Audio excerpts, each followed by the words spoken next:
മക്കൾ അറിഞ്ഞില്ല ഞാൻ സമരത്തിനാ വന്നേന്ന്. ജയിലിൽ പോകുന്നു ഒന്നും അവരറിഞ്ഞിട്ടില്ല. ഇത് സീമ.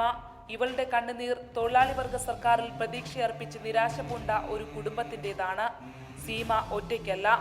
അവൾ പ്രതിനിധാനം ചെയ്യുന്നത് കുടുംബശ്രീക്ക് കീഴിൽ അണിനിരന്ന് എല്ല് മുറുകെ പണിയെടുക്കുകയും ഒരു സുപ്രഭാതത്തിൽ തൊഴിൽ നഷ്ടപ്പെടുകയും ചെയ്ത ദരിദ്ര കുടുംബങ്ങളിലെ ഒരു പറ്റം നിരാലംബരായ സ്ത്രീകളെയാണ്.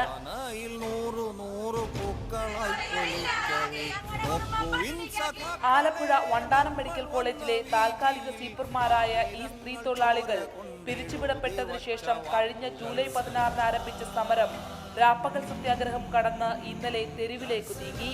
85ഓളം വരുന്ന സ്ത്രീ തൊഴിലാളികളുടെ അറസ്റ്റിലേക്ക് അത് നയിച്ചു. നിർധന കുടുംബങ്ങളുടെ അത്താണിയായ ഇവർക്ക് തങ്ങളുടെ ജോലി എന്നതിനപ്പുറം മറ്റൊരു വാഗ്ദാനത്തിനും വഴങ്ങാൻ നിവർത്തിയുണ്ടായിരുന്നില്ല. അറസ്റ്റ് രേഖപ്പെടുത്തിയ സ്ത്രീകൾ ജാമ്യമെടുക്കാൻ തയ്യാറാകാഞ്ഞതോടെ 85 സ്ത്രീകളുമായി നിരവധി പോലീസ് വാഹനങ്ങൾ മജിസ്ട്രേറ്റിന്റെ വീട്ടിലേക്ക്. രാവിലെ മുതൽ ഭക്ഷണം കഴിക്കാതെ പലരും പോലീസ് വാനിൽ തളർന്നു വീണു.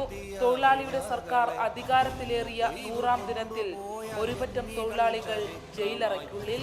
തൊഴിലാളികളുടെ പ്രതീക്ഷയായാണ് ഇടതുപക്ഷ സർക്കാർ അധികാരത്തിൽ വന്നത്. ആ ഇടതുപക്ഷ സർക്കാർ 100 ദിനം പിന്നിടുന്ന ഇന്ന് വിപ്ലവ ഭൂമിയായ ആലപ്പുഴയിൽ നിന്നും 85 സ്ത്രീ തൊഴിലാളികൾ ജയിലിലേക്ക്. ക്യാമറമാൻ ഹരികൃഷ്ണൻ ഹരിപ്പാടിനൊപ്പം ആലപ്പുഴയിൽ നിന്നും ശരണ്യ സ്നേഹജൻ, റിപ്പോർട്ടർ.